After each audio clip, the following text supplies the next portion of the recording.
Whew, this guy's been on my floor for about a week. About time we get to him. Let's go.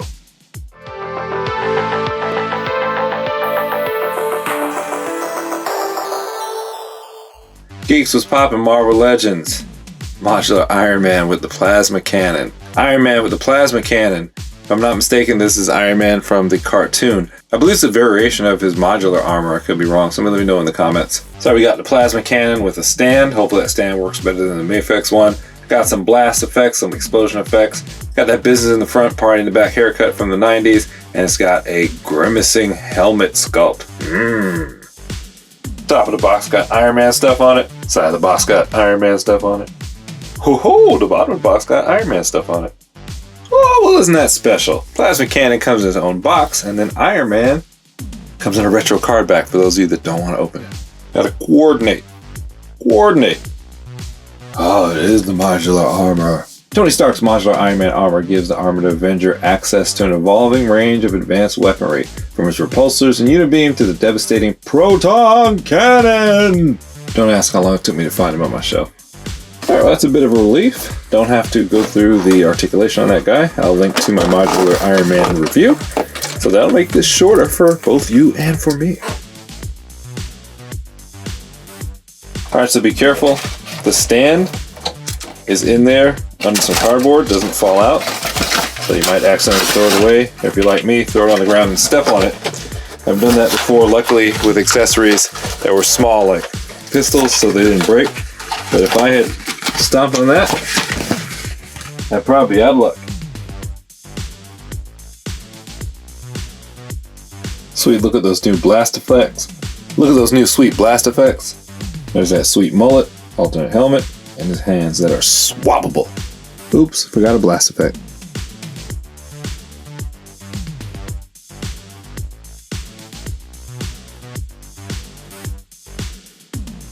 So here is Mr. Modular Iron Man in all his cartoon paint glory.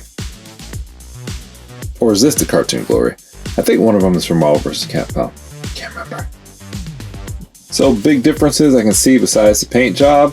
The chest piece here, which most people would think of as the arc reactor, it's inset. It's cut out. You can see it's kind of deep in there. Whereas this guy is not as deep. Not as pronounced. Other than that, it's the same figure. Just big paint deco swap. Top of the head, oh, this piece here is raised up. On this one it is not.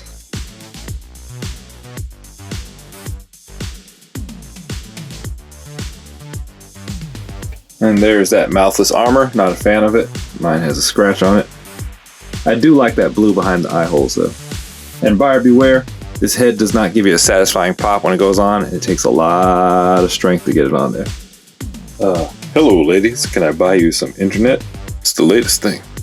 Maybe interest you in a ride in my Honda CRX? Okay, not right now. Just hit me on my two-way pager. Party in the back, alright. This guy comes with Proton cannon. So I'm gonna assume this stick goes right here. Oh, we need to change out his hand because he's got a fist. Like so.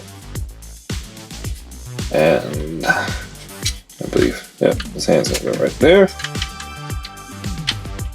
And we're gonna have to dip his legs, looks like. Because that stick is not super tall. Should have made it taller though, as well.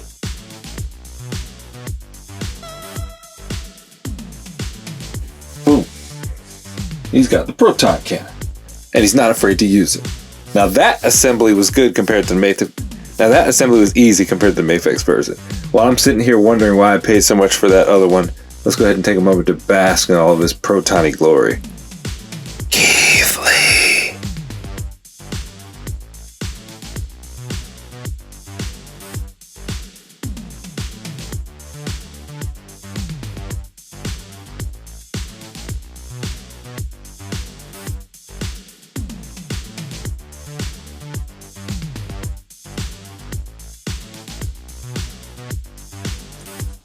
Big difference in the Mayfix Proton cannon and the Hasbro one.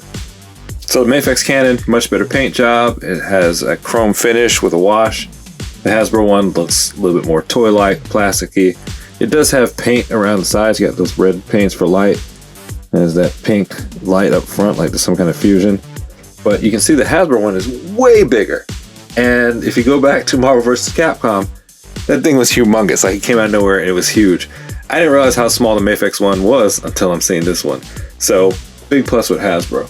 That being said, if I could go back and change it, I wouldn't have bought the Mafex one. The stand it comes with is janky. I tried to tighten those screws. They're still loose. It's hard to get them to stand up. That Iron Man is nothing to write home about. So if you have to choose between both of them, I'd say Hasbro wins out with Modular. If you watched my review, I said this Iron Man is pretty good. Paint job is great, but the joints are loosey-goosey. And he looks just like about 3 different Iron Man that came out in Legends recently that you can get for a lot cheaper. Now that I have the other Proton cannon in hand, I'd have to say, Modular Iron Man, there's only basically one other one out there. And this is a different color scheme, and it comes with a bigger Proton cannon and a better stand. And if you want it to look like this, you can always get some spray paint and tighten that up, which is a good idea. I think I might do that. So there it is. I hope this comparison helps. I know from the chat online, a lot of people are still on the fence about which one to get. If I have my vote, I'd go with the Hasbro one, but that's just me. Let me know what you think. Make sure to hit that like button, subscribe, turn notification, sound off in the comments. Watch my review for the Mafex version. Link is up at the top right of your screen. Then come back here and let me know which one you think is better. All right, till next time, guys. Geek out.